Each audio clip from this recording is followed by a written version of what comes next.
Welcome, everyone, to the Deep Dive, the podcast that skips small talk and goes straight for the concepts that shape our thinking and behavior. In this podcast, cold expertise is defenestrated as warm philosophy is enthroned in an attempt to explore the field in which we're all scientists looking for answers, living well.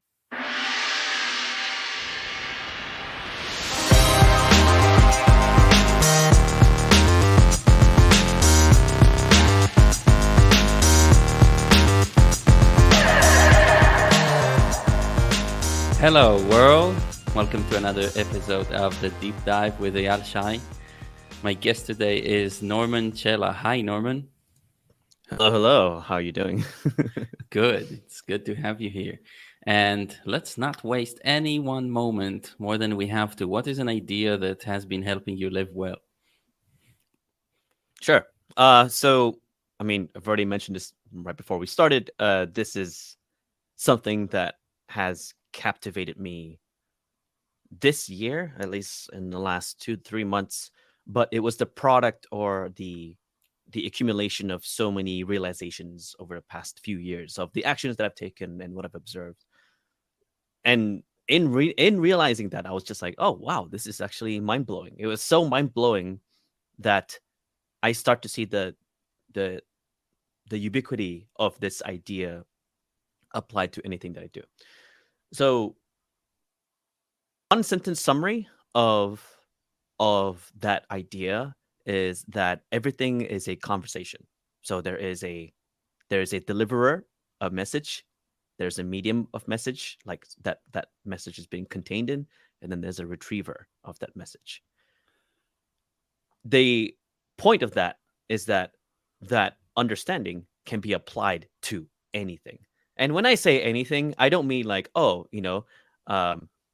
this person is talking to this person, or this is talking to that. I'm also talking about intangibles, so like concepts and connections and realizations and more. So if everything is a conversation, then something or someone is trying to speak something to the other. And now we start to think about things like articulation, perception, and the limitations of those two concepts, which further spread out to all the other humane aspects of our lives. Like, how do we learn, right? Like when I see something in the world and it's telling me something, maybe it's not telling me via words, but I'm using my eyes to observe. It's a conversation. I speak or I see from the limitations of my experiences now, and I look at the world and it's telling me or it's showing me something, and it's something like, oh, what can I conclude from this observation? And so there are two conversations happening there. It is the objective, which is what is truly being shown in front of me, and the interpretive, what is relatively true, or what is relatively believable from my point of view in observing something, and what can I do to realize the wisdom from that experience.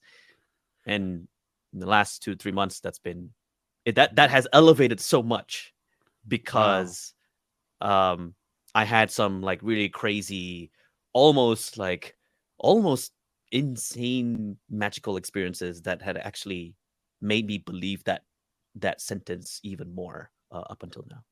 Wow. Yeah, so much to unpack there, and you've definitely piqued my interest in this, because it is such a fresh kind of claim, or yeah, it's so interesting. But before we get to the last 2 or 3 months, which I'm definitely going to inquire about, what are the beginnings of this idea for you, even before it became maybe explicit? But can you trace back the origins of this? Yeah. I tried answering this question myself, and I feel like there's many different potential angles to it, but I think there's one specific angle that is louder than the other angles to arrive at that point. So I had a very strange upbringing where I was moving from country to country and learning different languages. And in my household, we come from an indigenous tribe, so we have our own language. That mixed with English was like the de facto way of communicating with people. So it was very normal for people, especially my own brothers and sisters and my parents, etc., to be code switching when talking to um, each other. Like Right. if you wanna say like, oh, can you pass the water to me? You don't like that's not the only way to say it. So there's this natural assumption that there is no absolute way to arrive at one point, and I Mm-hmm. had that ingrained in me Mm-hmm. slowly over time. I moved to Europe and then I started learning other different languages like Dutch and French and Spanish, etc. And I'm not that good at them now, but I've started to get a level of resonance with how people communicate according to their point of view in a in an intercultural exchange. So if a Dutch person is speaking Dutch or is speaking English in an English conversation, they speak English from a Dutch point of view. So there are Mm-hmm. tendencies between there that are implicit, they are hidden. We don't talk about them. They're using the same Right. words. But then just as we can recognize intention from tone, from rhythm, from volume, their cultural tendencies actually add more to that message. So it's like you're baking a cake and we know that it's a chocolate cake, but then there's icing on the cake and it's transparent, but then it's like because it's Dutch, maybe it's a different flavor. Because it's French, it's a different flavor. We don't know until we've tasted it. Right. So Yeah. now there's this it's happened constantly, like language conversations and exchanges between different people. So far, English was the main primary language I would use. Ironically, English isn't my first language, although I've just used it the most. Um, and it became more apparent when I started learning Japanese in Tokyo that it was so dissociated that I saw what language could be when Mm-hmm. unspoken. So in Japanese, there's so much depth to the messages being sent when we speak of silence. And there's a difference between someone saying um like for example, if you and me we meet up and catch up after a long time, or like, and then I say like, yeah, I'm doing okay, how about you, versus me saying, yeah, I'm doing okay, what about you, Mm-hmm. right? So there's Yeah. a certain burden or certain weight, and Mm-hmm. even more, right? So that's more explicit because you can hear it from my tone. Now imagine that you can find that level of messaging or that level of value in what is found to be complete silence Mm. in a completely foreign language. And that's what I Mm. discovered in Japanese. So now we have people trying to communicate with each other in different languages, and this conversation has been happening all the time.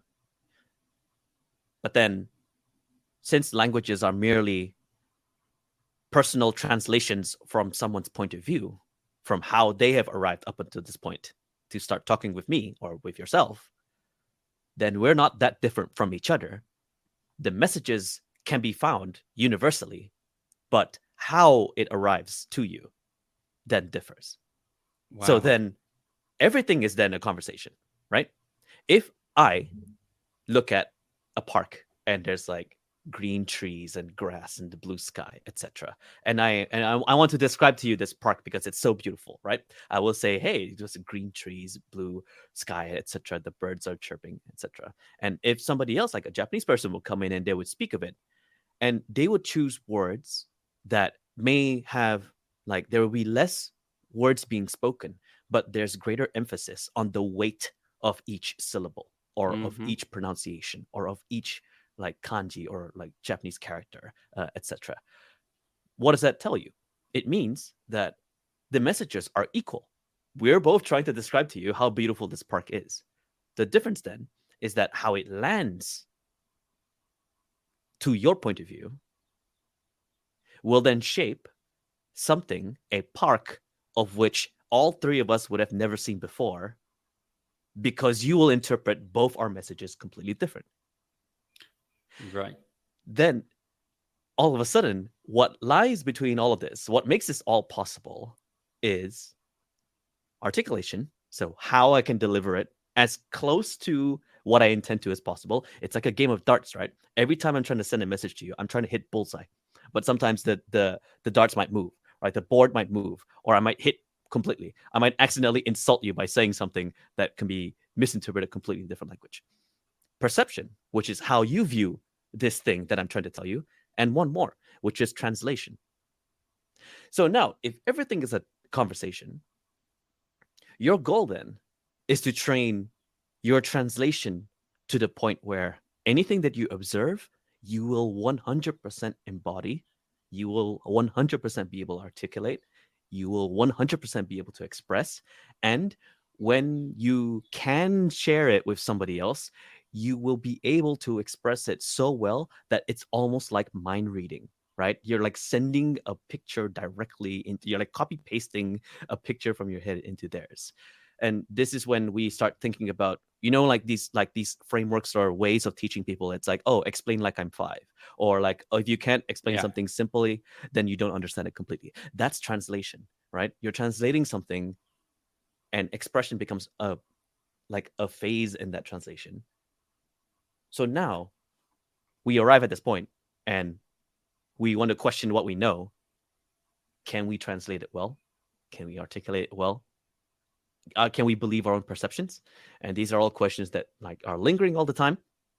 Um, but yeah, like to answer your question, how I came upon this idea was just this constant observation of languages being used by people, and then trying to apply that to non-people. Fascinating. Yeah, that's fascinating. And for me, English is a language that I taught myself when I was probably 4 or 5. So I'm definitely interested in that. Um, yeah, in bilingualism or multilingualism. And Yeah. what languages do you dream in? Oh, that's a good question. English mainly. My indigenous language. So I come from the Iban tribe, from the island of Borneo. So it's called, the language as well. It's called Iban, Hmm. and Japanese. So it's Wow. sometimes it's one, or it's a hybrid. But I've been recently trying to break apart. Sorry, no, not break apart. That's the wrong word. Um, Reduce dependence on languages taught by societies outside of my, like, my bodily vessel. So basically, I've been trying to invent my own language, and like, so that's a pretty crazy project. But like, I haven't really fully started on that. But I noticed that in my dreams, I have remnants of like symbols that I would notice that Hmm. I have never seen ever in my life. But then I understand what they are. That's so It's so cool. so Um, weird, but yeah, I yeah, love it. I'm asking because to me it's a sort of test, right? To see what, like, if you dream in a language, that's you have some sort of emotional connection. And I want to go back to what you mentioned about how um, a Dutch person, let's say, would speak in English, but would have the Dutch concepts or the concepts as they are in Dutch, kind of. And of course, these are just a level that's covering thought that is pre-verbal, ultimately.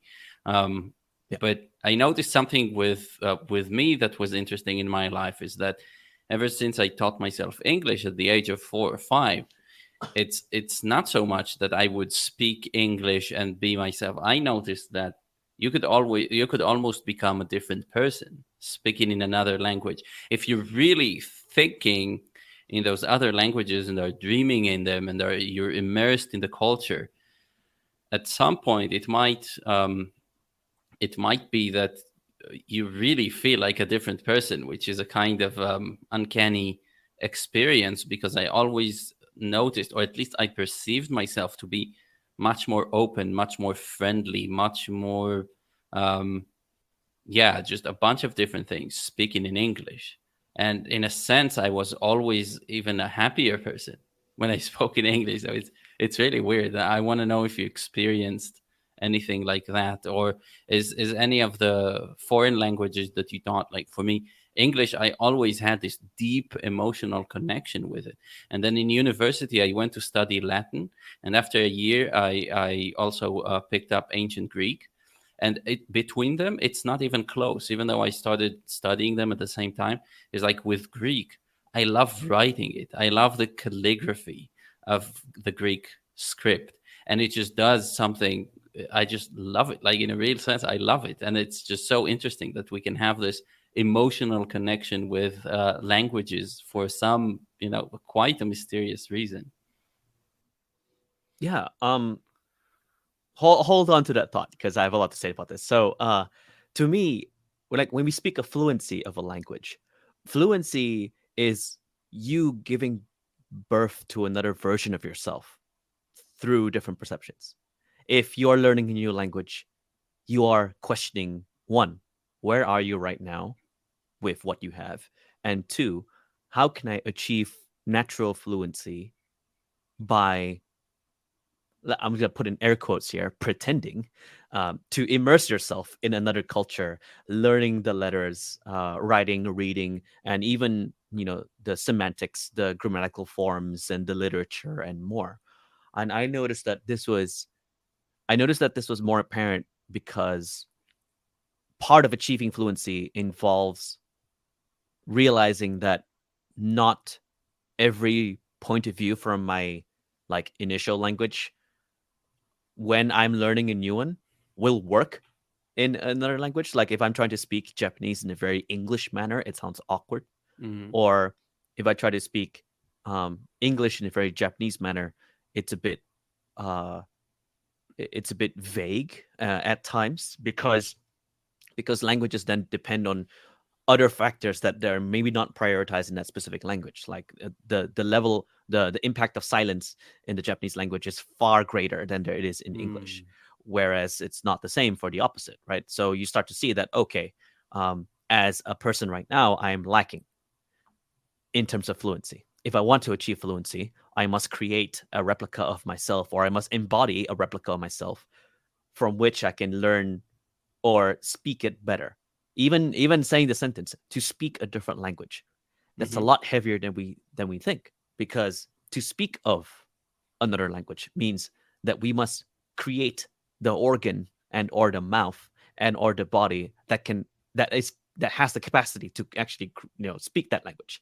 That's already that's already a very, very challenging thing. So we start to see language learners, once we see them being able to achieve fluency in many different languages, we hold them in such high regard because the challenge is so great, right? Yeah. That they can just as fast as possible. Right. Now, with that point set in mind, sometimes there are moments where I would um, disagree with it. Like I would have this point of view, and then I would disagree with it, like maybe 2 months later, because slowly but surely, translation then becomes a challenge, right? It's not like I'm not asking like pretend to be somebody else to achieve fluency. No, no. It just means pretend no be in a create a vessel that really is honestly yourself, that can harbor these points of views in this other language better to achieve fluency. And then the goal is to switch bodies every single time. But sometimes I would disagree because I don't feel like I'm not necessarily masking, but more so I'm not trying to navigate around different parts of myself to translate what I intend to say. So there is then an intermediary language that needs to be said. Like, for example, if I'm speaking English with you right now, internally, I may I may have my own thinking patterns. And Hmm. I may have my own ways of like visualizing something. But if I say it to you right now, it might not make any sense whatsoever. You just be like, huh? Like what? but then this would be um in the realm of learning something new, learning a language, you're not fluent in that second language yet. So you want to speak from that internal language, then to your most fluent language, and then to your attempted language, right? So fluency is how to skip that middle part, how to skip from that extended language to back to your internal one. Yeah. So Hmm. now you're not you're not creating a character of your primary language self. You are creating a character that is yourself, that is an equal to your primary. And once that is manifested, all of a sudden, even if I speak to you in like 5 different languages, You're going to act exactly the same. You're going to sound exactly the same, but you respect the rules, the boundaries, the tendencies, the nuances of every culture that we speak in. It makes me really see who you are as a person, no matter what angle we choose. And I think that's a very beautiful thing. So yeah, I do agree of the like the multifaceted nature about learning different languages, but I have a feeling that it may evolve from like, oh, there's different sides of me to a there is a universally me, I and think, languages have no influence on it. Like I'm just yeah. myself. No, I think that with time, you're absolutely correct. I think that today it's more integrated, but at certain parts in my Yeah. life where it was, um, where there were questions of belonging to like which group, right? Well, everybody around me was speaking Hebrew, and really none of my immediate family members um, are fluent in English. Like some of them are okay, but then it was a major way for me to kind of turn outward and find communities online and so on and belong in other places, and maybe that's that, it's just that I found communities that are better suited for me, and then that also affected like my um emotional state and so on. But you're right, as time goes on, it is kind of integrating into one person that's the same in both languages, and that seems to be the case today. Yeah, for Hmm. sure. I'm super interested in your attempt to what does it do for you day to day, meeting people and navigating the world in terms of actually um, bettering your life. Like, how is it helping you achieve well-being easier? I think the one of the parts that has helped with is that it's helped with cultivating empathy to a certain degree. When you meet people from different cultures, from different backgrounds, we can't assume how they've lived. We cannot assume how they view the world. Even if we know where they're from, that could be like that could lead to a general impression, but then we cannot fully assume 100% of who they are. Language learning, or the act of embodying different multifaceted versions of the self, is almost like what you see or what you can benefit from acting out different characters in a play or a movie. By going into the deep, dark depths of a character's backstory, their thinking patterns more, you start to understand and relate with how they act. It may be different from who you are as a person, but with proper understanding comes the proper way to proceed with it. So, in general everyday conversation or reaching out to people, or understanding different cultures, etc., all of a sudden there's just greater accessible knowledge because there are things unspoken that are also valuable when I speak with someone from a high context culture, Mm-hmm. just as an example, versus someone who is very direct and very explicit. That's neither right nor wrong. It merely is, right? So it's more about how I react to that. So I empathize with their situation and I will act accordingly to accommodate for what they're looking for. But I will stand my ground because I have myself to handle. So now people aren't as, shall we say, um what's the word for it? I want to say scary. Like people aren't as intimidating Mm-hmm. Mm-hmm. as they are, right? Mm-hmm. Someone is acting this way because they view the world this way. Someone speaks less because they view the world more so internally, and they don't speak out more. It's up to me to figure out what that is. And now that I see that um, so commonly between many different kinds of people, I feel safer because I start to see agreements and disagreements with this different personalities. I don't have to subject myself to them, and I know more about myself, how to protect myself, and how to empathize with people at the same time.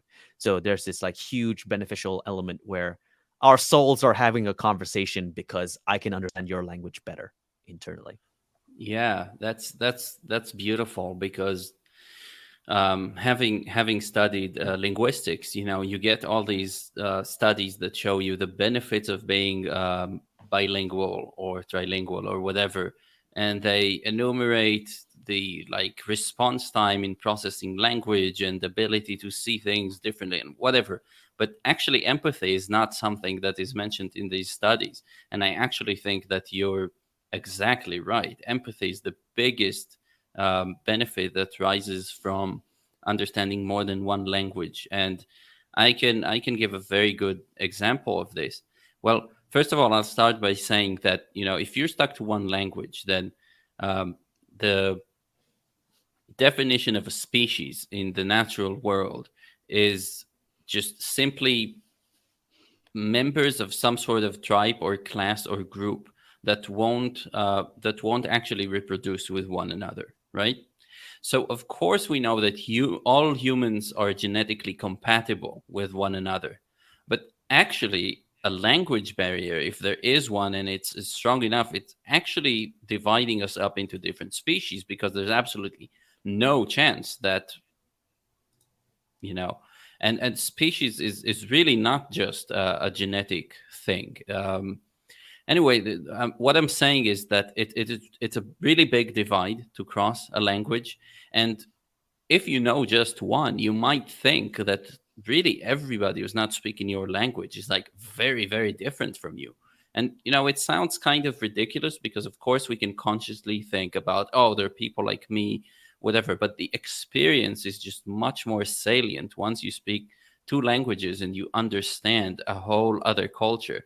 And you start, if not understanding all the other cultures, understand that there are other cultures. And maybe that makes you a lot more tolerant in your own thinking towards yourself because you understand there are more ways to do things and approach things and so on.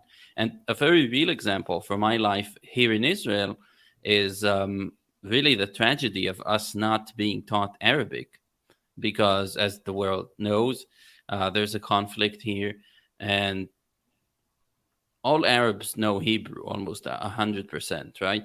But for Israelis like me, who born in '87, grew up during a horrible time in the '90s where there were a lot of suicide bombings, and a lot of us have PTSD to varying degrees, and for a lot of people, just hearing people speak Arabic is triggering, you know, and there's a very easy solution to that.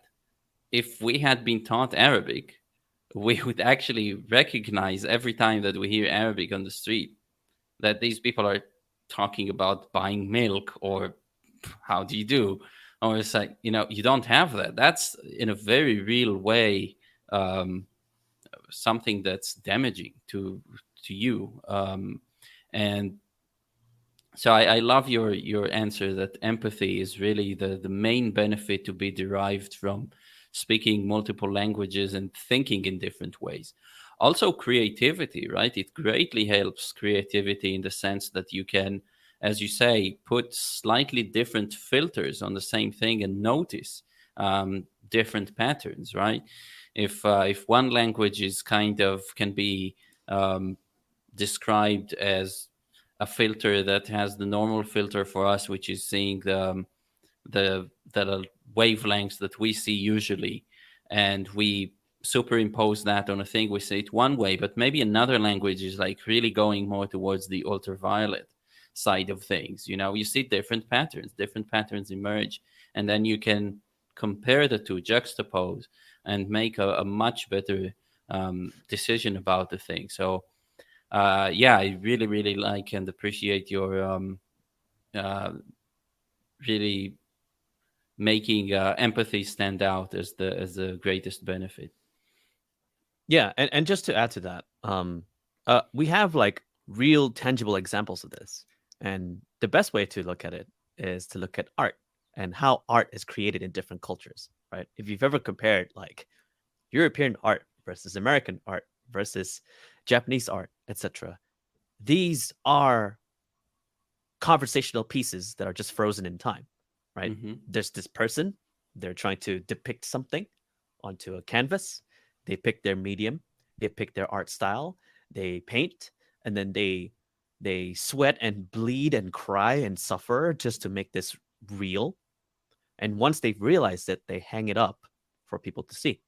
And all of a sudden, you have someone who would go in made, whether it's a museum or hung somewhere, and they would view it, and they're having a silent conversation between where they are right now and who this person is as they created the piece.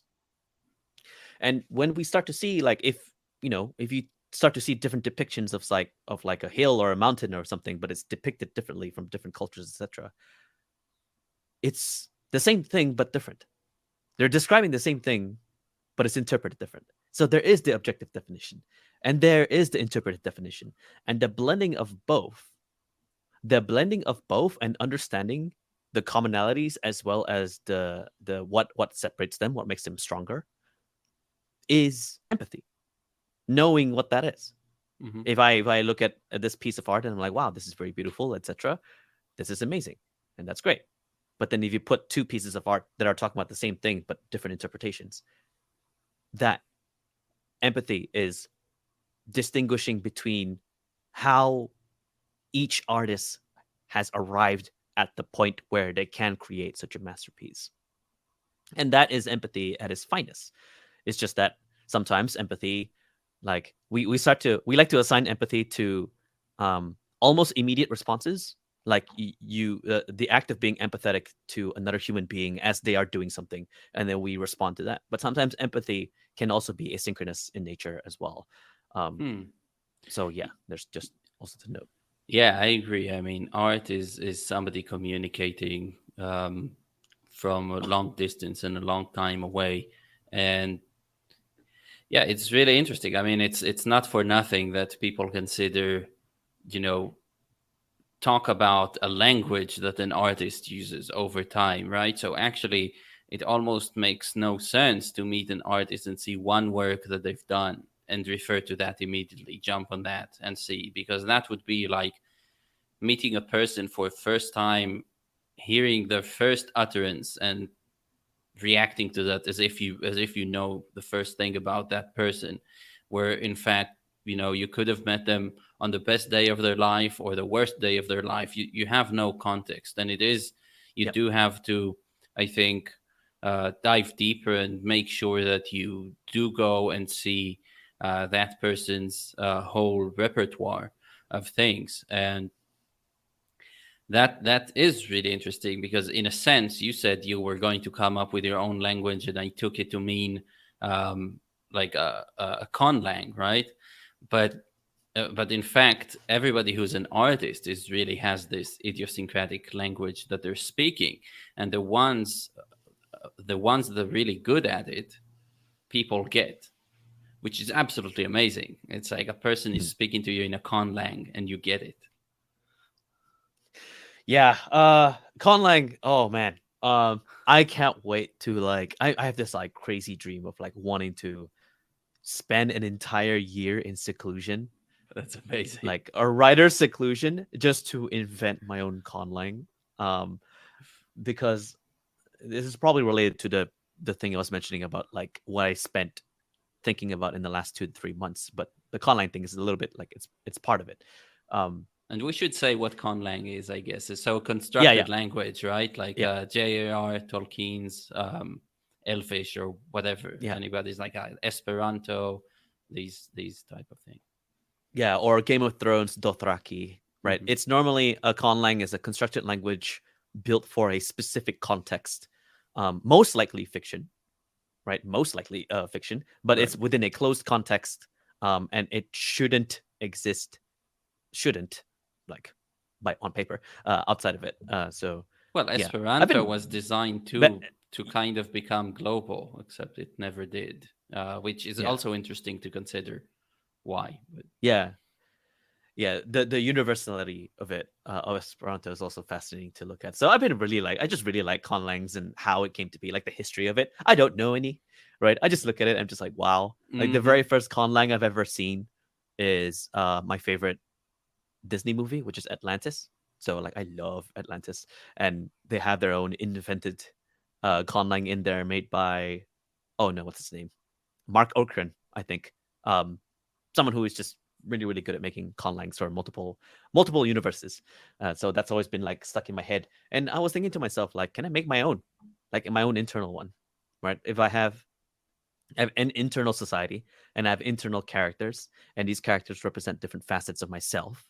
And with all of them together, I am whole. I am plural. I am me. My name is a universe, and the entirety of that, all those elements in there. What would they say to each other, and what would they speak in, right? So that was like the basis for what could be a constructed language within myself, but um, I don't know if it has to be spoken. Maybe it is visual related. Maybe it is like dance related. And in exploring different mediums of expression, like dancing and painting and talking and like writing and different kinds of writing and all of that, and even like inventing my own script and symbols and stuff like that. It was just me like doodling around. It turns out that all of that is very, very useful because I start to find different ways that I just don't like expressing in, right? Mm-hmm. Like, um, maybe maybe writing in a specific way, I would hate it, or I would prefer to read right to left instead of left to right, as per English, Right. or something like that, or like as per Japanese, it's like top to bottom, and that Mm-hmm. could be one, where they have a character, and this character means so many different things in this one character. As opposed to English, which has you need to put multiple syllables together before it makes something that makes sense. That's an example. So in picking out rules for articulation, I become clearer about what I want. And when I become clear about what I want, it's a lot more comforting to know that it's something I believe in. And yeah, conlang is like conlang is definitely in the back of my mind. I don't have an answer for it yet. I can't speak anything for you right now, but like maybe ask me like It's a year or something. But it's definitely in the back of my mind. yeah, it's so fascinating. I really think that we haven't. I think that language, it's such an ancient tool and such an ingenious tool. um, of course imperfect. I think that we all know the experience when we just feel inadequate, and we have the type of feelings that are just not that stay ineffable, even though we would like to communicate them to loved ones and so on. But language generally is just this ingenious invention. And I think that we're looking at space, and we're looking at the ocean, we're looking at different parts of reality, and finding a lot about it. I really think that language, we haven't even begun kind of scratching the surface to see what we can do with language to make things, because there are such different ways of thinking about things. And you could do that with language. I think a lot about it. Like, for example, if you have in my work with dialectic, like thinking about things and how different levels of emergence of things, you could find some sort of an article in language or auxiliary verb or whatever to denote that now you're talking about something that's up one level from all the things that you've been talking about before. We don't have it, but there's no there's nothing that says that we couldn't come up with it. I also, at some point, I tried to come up with my own base 12 counting system, like numeral system, because I feel like just having the base 10 system is probably like being um, just having one language in a sense, right? So I really wonder what it would be for mathematicians to be fluent in like base 12, base 20, base 10, like different bases. I think that could be really interesting, because I suspect, I don't know, I'm not a maths guy, but I suspect that it might allow you to find certain patterns more easily Mm. through overlap, where you see these like uncanny matches, so somehow. So it's always good to try and enhance your ways of thinking really about the world, and be able to compare and do that. Yeah. So I might join you on your retreat whenever that's happening. Yeah, I still need to think about it.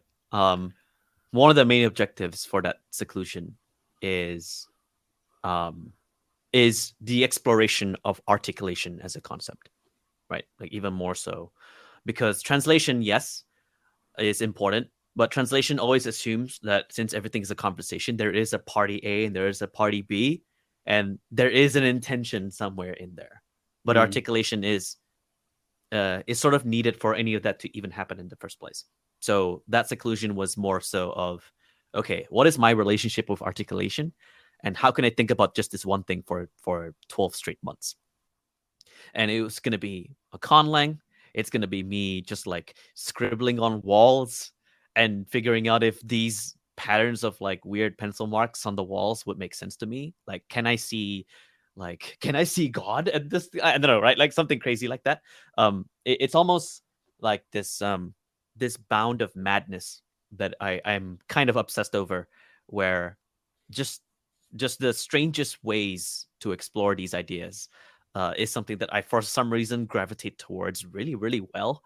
Just because, why not? Just because, wouldn't it be funny if I just did this? That sort of thing. It's almost just fascination. But my level of fascination is so grand that I'm willing to go extreme to the point of seclusion just to figure this out. Um, so someday, somewhere or another, I may invent it for, I don't know, maybe like a main primary language and then sub languages for tangible things, right? Like a language for nature, or a language for Hmm. intangible concepts, a language for thinking, or maybe like specific prefixes and suffixes for intention, explicit intention, and then exploring vagueness as a way to express something, because vagueness is very vague. We don't like that in any sentence, no matter what. It sucks when Hmm. someone's being very vague. It sort of makes you anxious because you don't know what they actually said. But can we articulate or make use of it? I don't know. So many different many different ways to go about it. So we'll see. Because one of the other, like, the reason why I want to research that is because I do a lot of fiction writing in my in my uh in my spare time, and I've always wanted to do this really crazy story idea where there's a world where the sun and the moon are gods of truth and lies, and when you when what was it? Oh, when daylight comes out, when the sun is out, you must you must you're not allowed to speak the truth or you will burn. And then when night comes out, like when the moon is out, you're allowed to speak the truth. Hmm. But people use the same language. So like when you when you speak to someone during the day, how do you know if what they're saying is the truth? Because technically they're lying, right? But Right. then once once the sun sets and the sentence is still going on from sun to moon, Hmm. how much of that is lies, how much of that is truth. So like I want to explore that vagueness to the point where I will invent crazy rules and just test my ability to write it out, and see Yeah. what how will humans, like, I want to experiment with humans to the Hmm. point where I want to see how they will react in that way. It's just madness in my head sometimes, Yeah. but What are the that's what it rules is. for an eclipse? I have to know. I Yeah, just still have to figure it out. Um, yeah. yeah. No. This is fantastic. I mean, there are so many things. I'm gonna say it again. I think that the ability to find, or the stuff that we could still find in language, is great, and nobody's working on it. Practically nobody's working on it, and for a good reason. It's hard, it's, I think, for the same reason that Esperanto never really took off, because you are born in a language, and just as you mentioned fluency, it's hard. You don't want to be less fluent moving into something new. So it's going to be a very gradual shift. But hey, there's really, as babies, there's really no amount of languages that you can talk to a baby and they won't pick up, probably. So I think it will happen, and it's a complete, yeah, unexplored frontier, which we're going to get to. Yeah, I'm just going to point out, because you spoke about truth and lies. Like, this is an interesting example. In ancient Greek, you have the adjective alethes, and it means something which is true, right? That's how it is in reality. But pseudes, something which is untruthful, is not, it's a lie. It's constantly translated as a lie, but actually it's not a lie. It could be a lie, or it could be just like an innocent untruth told to you Mm. by someone. But it moves the emphasis, for example, to the fact that you have not been told the truth. That's what matters, right? It's like, Yeah. never mind the intentions right now, this is untruth, so be careful with it, right? And these are the little things that are very, very beneficial to me. In my mind just goes off a little light bulb, and it's like, hey, this is way cool. Makes me go sometimes and look up the same word in like many different languages, or the same word. It can't be the same word, but and from that you get a much better picture of what the concept behind is. Yeah. Yeah, but plenty of there to explore. Like I can't wait for it. I feel like that's gonna be my lifelong like project. I don't know, but then again, I have like 20 of them. Yeah. How do you what do you feel it's been doing for you in these last couple of months, where the ideas have been kind of gelling, becoming more stable? um, how has it affected your emotional life, or any kind of interaction that you have with people? Yeah, so I guess to answer that question, I might as well like detail out what happened recently.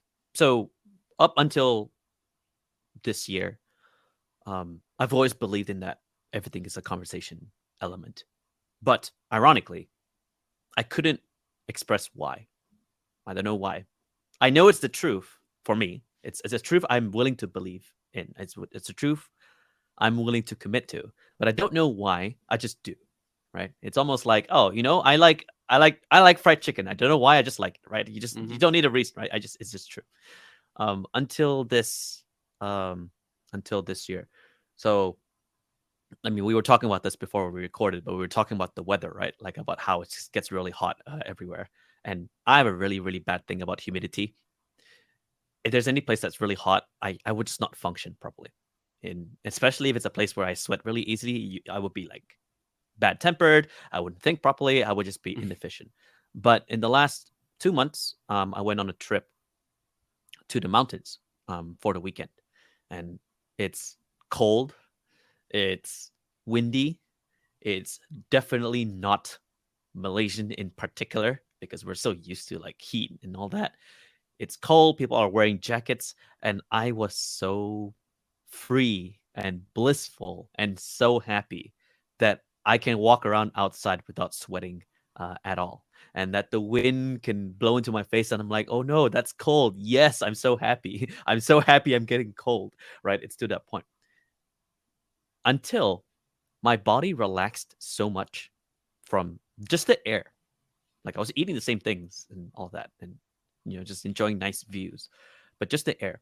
I was so relaxed that I started having visions. It was really, really weird because I was prompted.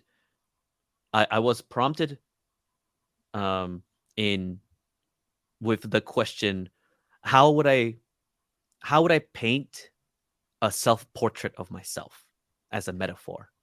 Like that was the question that's just been stuck in my head for a while.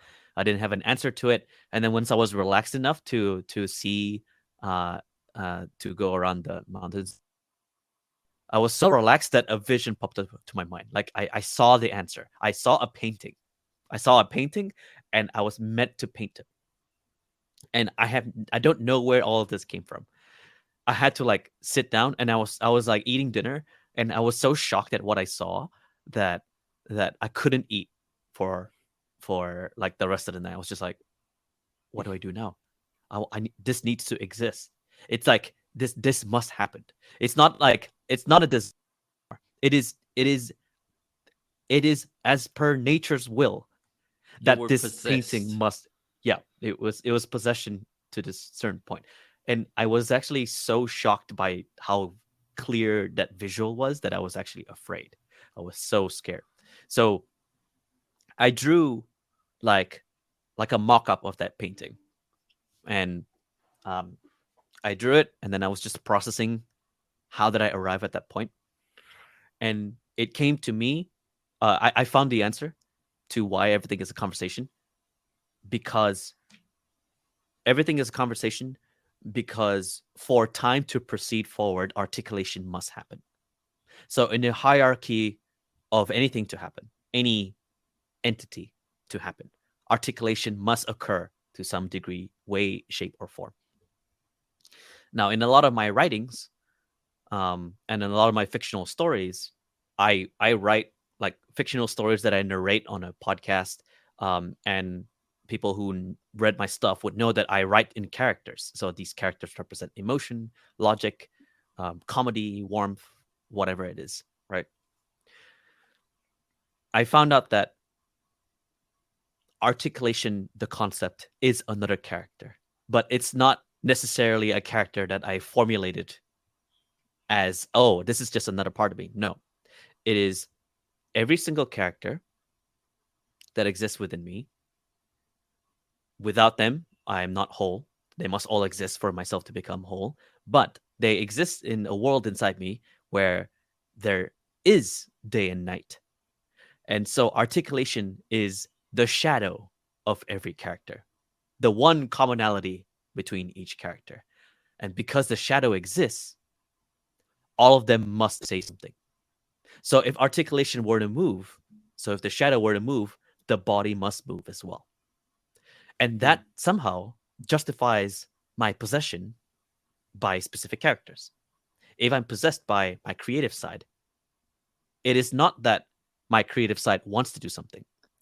It is that by the bounds of articulation, it has chosen my creative side to be the vessel from which this thing would be created, whatever it is. It could be like a poem, it could be a right. So it's like by the bounds and by the rules and by the natural flow, by the will of articulation, everything that I do is chosen to do this. It is not desire anymore. Desire is now a a a humane mortal concept. I speak now of articulation as evergreen, as endless, right? I speak of articulation as when I write this forever. I write this for time, right? So this is getting pretty esoteric and very strange, right?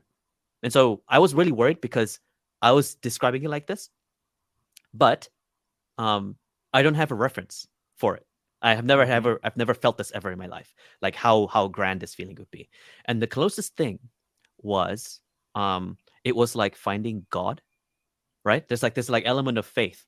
I was suddenly really faithful uh, to this level of understanding. Hmm. And I'm not really a religious person myself. Technically, I'm Christian on paper, but like I would fall asleep in church and all that. So like I was, let's just say I'm not the most like Yeah. religiously resonant person. Um, but I found out that in believing this, I feel that faith exists, but faith is personal, like interpretive. And so my like a god that I've invented, I'm going to put it in air quotes, invented is Hmm. articulation. But it's also wrong for me to say that because it is not that I invented it. It is that I have finally discovered it. I've been finally become aware that the shadow itself exists. So when that happened, when that trip was done, and I would sit down and be like, okay, what do I want to write about today? Right? We would have those like writing blocks where like, I don't want to. I feel like I should write something or whatever. Um, I have a mantra that I always say before dinner every time, and each line in the mantra is a wisdom that I collected from like very powerful memories throughout my life. So I made a mantra line for that trip just to expand upon that, and I found out that I can now willingly possess myself to write something if I recite that line in my mantra every single time. That's amazing. That's amazing. Yeah. It's amazing that we I pointed this out before in some conversations, but the fact that people call taking a psychedelic a trip, and you don't need it. You literally go on a trip, and it's like you're going through these things that are, yeah, I'm like saying before, you couldn't just look at one picture by an artist and understand the whole world. Like, this is the feeling I'm having right now, that this has to be just one of many conversations in which I'm trying to like get into your mind and get Yeah. used to the terminology and stuff. But one thing that I do get is that it's highly creative and highly beautiful. Like I can see that there is a lot of um, intent and attempts to relate things and make them fit in nicely. You know, it's not just it's not rambling at all because you're like creating this coherent thing. And at the beginning it might be more coherent to you than other people because it is, as you said, it's highly idiosyncratic and it's so creative, which is exactly why I'd like to explore it more. But um yeah, it's just wonderful that you can do something that's so out of the ordinary and come up with that. um yeah, the shadow part is interesting. You say that the shadow is kind of what binds everything, to binds all the characters together. Is, if did I Yeah. get that correctly? It's binding may not be the right word, but rather, um, but It's rather, like dark I was, matter, basically. yeah, yeah, it's something like dark matter, right? I was trying Okay. to find commonalities between these characters, right? And Mm-hmm. it doesn't matter how they act, how they look like, Mm-hmm. what they exist for. They all have a shadow, and when they all have a shadow, that's at least one common thing between all of them. Because Right, even right. if they're specialized in like whatever it is, right? If all these characters exist on one world and there is a sun, then all of them will have shadow. Yes, And if they yes. all the shadows overlap, then it will all look the same. It's just this dark Yes. matter, this dark Ah, form. absolutely. Absolutely. So No, that's that. now, yeah, Mm-hmm. I'm basically trying to see God in that overlap, right? Like what Ha. I deem to be. What can I commit my faith to on that overlap of shadows? And so, in trying to explain this to myself, I started my semantics started changing because I'm having everything is a conversation, right? I'm having a conversation with myself about what that experience was, and my I noticed that my semantics changed. It switched from realization to acceptance to surrender. Like there's a temple from which this god overlooks all of our characters or all of my characters, or that I should surrender and prostrate myself and bow down and kneel, for I am merely a vessel for all these things to be articulated, for it is the will of articulation for this to happen, right? So I should Yeah. get out of my own way and allow it to happen. It's a mind blend of like all sorts of concepts put together. For some reason, it makes complete sense to me. Yeah. No, that's wonderful. That's wonderful. And yeah, what can I say? Is that something that, in the sense that when you say, it sounds almost like a mystical experience in a sense, and I'm also wondering about the terminology of God or faith. Is that something that you felt like you were lacking before, like you couldn't connect to exactly the Christian framework or any other organized religion framework, but you felt that you do have a need to go into a certain place with that, or is there just completely coincidental? No, there was a certain hmm, like dissonance in my relationship between myself and organized religion. So I've never really used any of those semantics. I've just paid no attention to it, right? Like I'm aware of the concept of God, like I'm aware of its like impact, etc. But then when I address my own relationship, like do I believe in it, etc., I don't really see how um I don't really see if there is resonance in there, so I don't really care for it per se. It's just that when exploring what this mystical experience was, using these words that are found in faithful contexts turned out to be the closest language I could use to Hmm. describe what I'm trying to feel right now. Like even now, right? I'm trying to explain this to you, right? And I feel, and I'm throwing the darts at the dartboard. I feel I'm like 90% there in trying to Hmm. explain to you what I actually felt. But Hmm. I assure you that 10% the weight of that 10% is something that I cannot say you must feel, right? Right. And this is and I guess like to add further context to what I'm saying here is that after sharing about this experience with someone, we started talking about miracles. So why is it that people are so they hold miracles in such high regard that it may convert them, it may persuade them, it may convince them otherwise. A miracle is something so mystical, so out of left field that they're like, oh, shift, paradigm shift. I'm Right. suddenly a different person, right? And I was thinking to myself, maybe maybe maybe a miracle is a miracle to someone, but not a miracle to somebody else. But rather, you have this certain definition of faith within you that's just unlocked. So it's not new. It was just surfaced up, right? So in my head, that was sort of my gateway to knowing or being aware of these shadows because I've yet I never in imagining all of my characters within me, not once have I oh, do these characters have shadows? And do they have value? Right. I never thought about that up until then. But then suddenly, because that painting popped up and the shadows now exist as part of my visuals, the miracle is me being aware of that all of a sudden. Like suddenly they have more form. And I think this is like akin to like I don't know if you've watched like like Wreck-It Ralph or something, where they've Yeah. been living in a 2D world and then all of a sudden Hmm. there's a 3D world. And they're like, whoa, what? There's another dimension? What? Yeah. Like that's gotta be mind blowing for any living thing, right? Like if they suddenly meet another like they go to another realm, there's another dimension, like what the heck?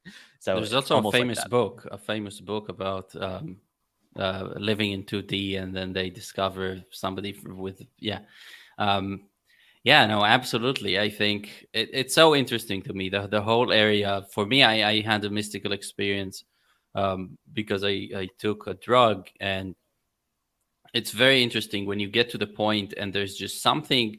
Now there's like trying to understand something and getting answers and like having discourse and stuff. There's all that. That's the usual part, and then there's the kind of experience that just gives you conviction and understanding that you have just a real authority figure has spoken, you know. And it might be you. I think a lot of people kind of outsource this to a god, because it does Yeah. feel like something not in us. But you could also take a perspective that says, you know, it is us, just us on drugs or us on highly creative streaks. um, and this moment is very interesting. Like the whole notion of authority is something that which fascinates me, and what makes us change our mind and really be comfortable with believing something. Because there's also like you could come to a conclusion about something and be rational about it and say, I need to do that because this would give me the highest chance of getting to where I want to be. But you don't know, right? And then there are Yeah. these other things where you just know, like it's easy for you to act on them, right? A person who's just experienced a near death experience, you know, before then, um, the weight of the communications they get from society and culture is is really heavy, right? Is it really heavy? Like they're happy not to carry it and just go along with whatever people say. And then you see Yeah. this person going through a near death experience, and suddenly everything that mattered so much doesn't matter. They're now out there trying to live the best life they want to live, um, as per themselves, and no one is going to stop that from happening. That's so fascinating. So fascinating. What goes on there where you suddenly find a place where you are so confident, um, in your own understanding of the world, and you don't need all these advice and consultations from the rest of society. But reaching up to that point though, it's so difficult. Like the barrier to achieve that is so Yeah. high, it almost looks unknown and it almost looks inhumane. So in the pursuit of self, sometimes people would just default to finding outsourced narratives, right? We find Mm-hmm. communities where like, oh, they have they have, a certain set of principles of kindness, and we subscribe to most of them, and so we feel belonged. Or cultures that gravitate towards living a certain way or a certain lifestyle, and we're like, oh, I I I feel like I see a little, like, some part of myself in that. So let me to try to achieve personal definitions, your own personal textbook of the world to understand the world is one thing. Another, like, that's one thing already. That's already a big challenge. The second Mm-hmm. thing is there's a certain fear in doing that, because even if you are capable of doing that, most people, I believe, won't do that because it will further isolate themselves from other people. Because the journey to reach up to that point Yes. is so heavy that Yes. there's a certain compromise. Like, these Yes. definitions cannot be shared with anybody else.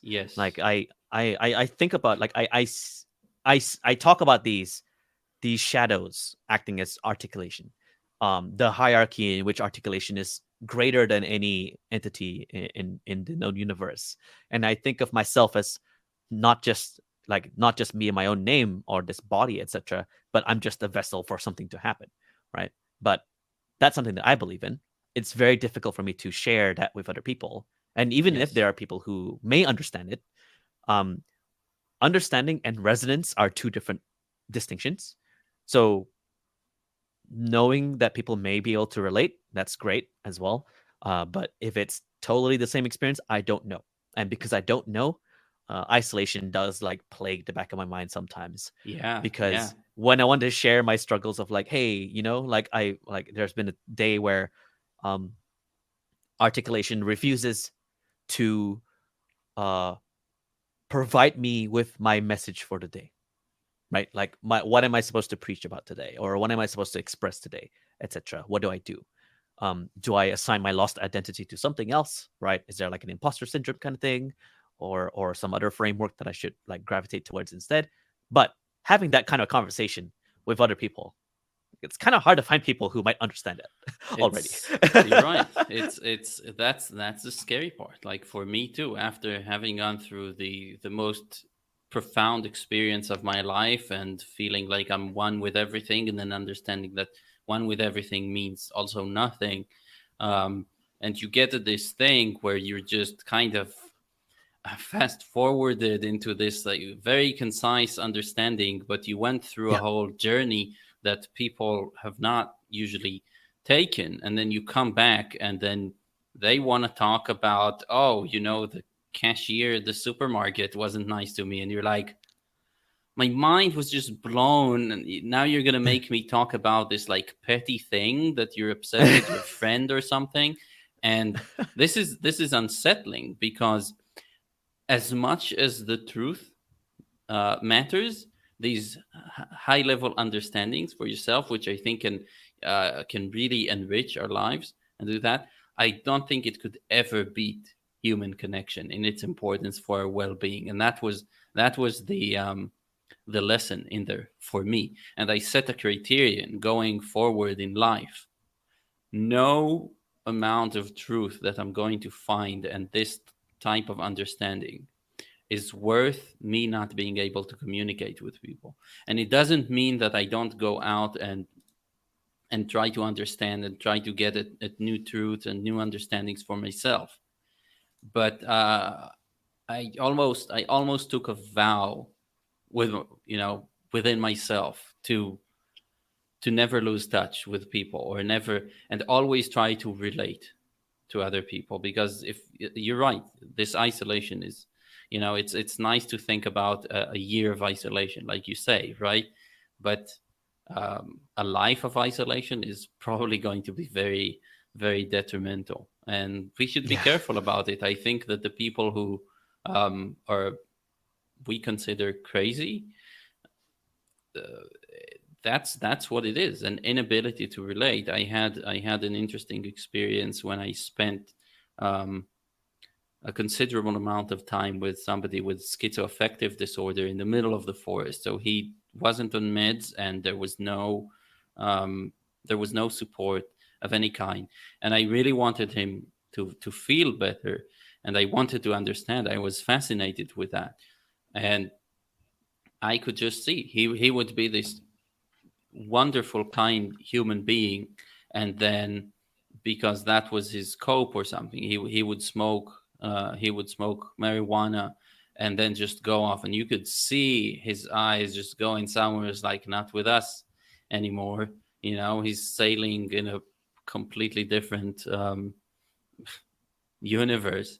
And then I would try to reach out and understand, and he would have all these stories. There was like classic, out of the textbook, schizophrenia, and so paranoia, everything, really, every point, I think.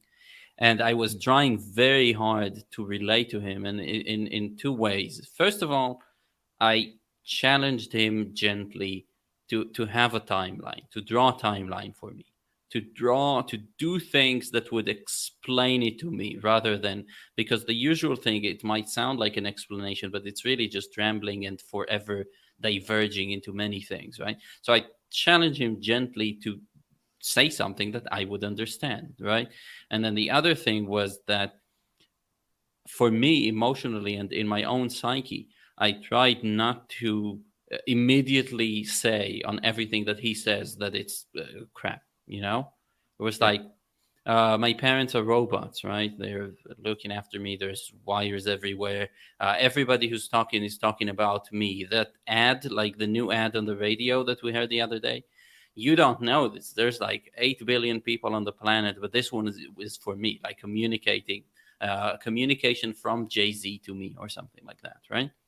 Um, and it was a hard exercise for me to really not go down the route of, like, I'm not listening anymore, but try to tease out what's the emotional state that like made this um, develop in the first place, this sense that, what's there.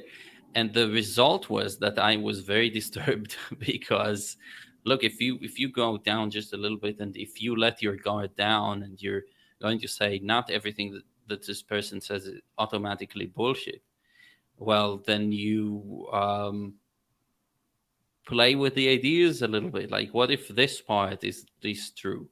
And then you start seeing that if I'm choosing to relate to this person and being understanding with them and speak their language, as you would say, and understand the context, I'm noticing myself slipping away from the rest of society and being able to discuss anything with other people. So it was like a yeah, tightrope walk. It was very, very interesting and very disturbing. And eventually, he was picked up by his family, I think, and hopefully he's doing well.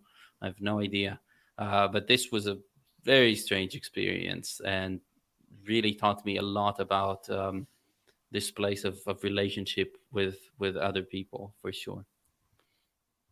Yeah, that must be very difficult to navigate around because these are, variations of humanity that we're maybe one not trained to navigate around. Two, Yeah, can be very sensitive for one party or the other. Like if you were to respond, I wouldn't say negatively, but rather if you were to respond in a way where they wouldn't like it, then you don't know what the consequences of that would be. Like there's like an unpredictable element to it, right? Especially yeah, when you have certain like if you are on meds and you don't have the meds with you or something, stability then becomes a factor to take into consideration. To what extent can you further probe in or like provoke or inquire more about what they're saying, like why do they feel that that paranoia is justified and more. um and therein comes the question of what are they really trying to say from their perspective, and are they having a conversation? Like if they're having a conversation, who is it to? Is it to is it to the world, like indirectly to the world, and then hmm you just happen to have heard it, and then they're actually saying it to themselves? Because that could be one angle, right? Like because we are just at that point we are merely just observers, and we want to just understand. I think like I would be in very similar situation position to you because I wouldn't know what to do as well. But I think No, the there's no right way, but well, the right way yeah by that time, the experience I talked about, like the mystical experience, I had already had it. So that was the point, that I was talking to this person and not letting go of the loving relationship. yeah And in order to do that, I sacrificed logic, because I had to go with that person to where they are. And the whole paranoia thing, if I took anything out of it, is that the whole paranoia thing is simply a manifestation of really not trusting other people and not feeling that they love you. And and you're right. You would be right thinking that, because these people are just in because they have to defend themselves and the world that they know. They're not going there with you, and they're telling you that you're crazy. So I got to this mm, point with this guy where I was able to even joke about it with him, and I'm like, well, do you know, I, I constantly ask questions about things that are outside, like very simple biographical things, like what do they say you have, and it's like they say that I'm imagining all this, right? That it isn't true at all. And I'm like, well, does it have a name? What do they call it? Well, they call it schizophrenia. And d- do you understand their viewpoint, that it sounds a bit bizarre to them, that you're one person and you think that the world is like revolves around you and all that. And he's yeah, I know it's really strange, I agree that it's strange. And I'm like, well, what do you think there's a plausible scenario where it's some things in your brain are working differently, and this causes this to happen.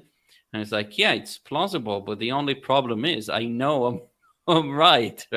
So everything you talked about and we talked about, getting to that point with that conviction about it, was like, here's reality.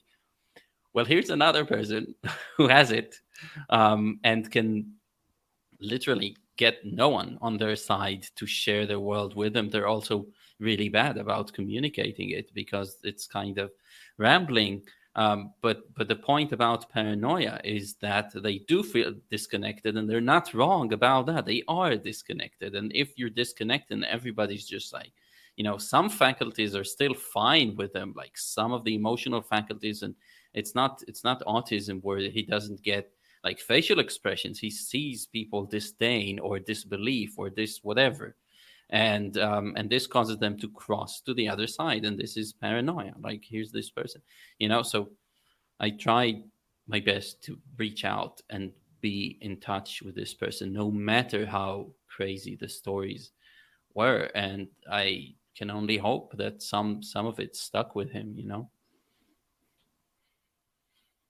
I'm sure it must have been a very memorable experience for him because it's very rare, I'm sure, for those with paranoia to have someone inquire at the same level of depth as said paranoia. Hmm. I would think that maybe um, psychologists or therapists or consultants would be geared or trained towards achieving that level of depth conversation between the two parties, because that's sort of what's needed, right? Like part of the part of the reason why that experience can be emotionally charging is that there is isolation involved, like that the fact that there's like that you feel alone.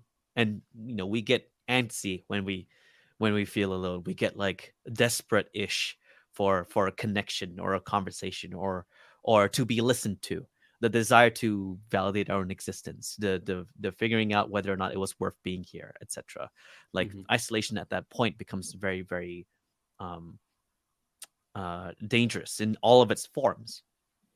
And now we come to a position where it's now affecting us day to day, and it's now affecting the way that we communicate with people. And if we go back to everything as a conversation, if everything is a conversation but the conversation is getting affected, then it will be hard to define who we are, because we are a product of all the conversations that we've had throughout our lives.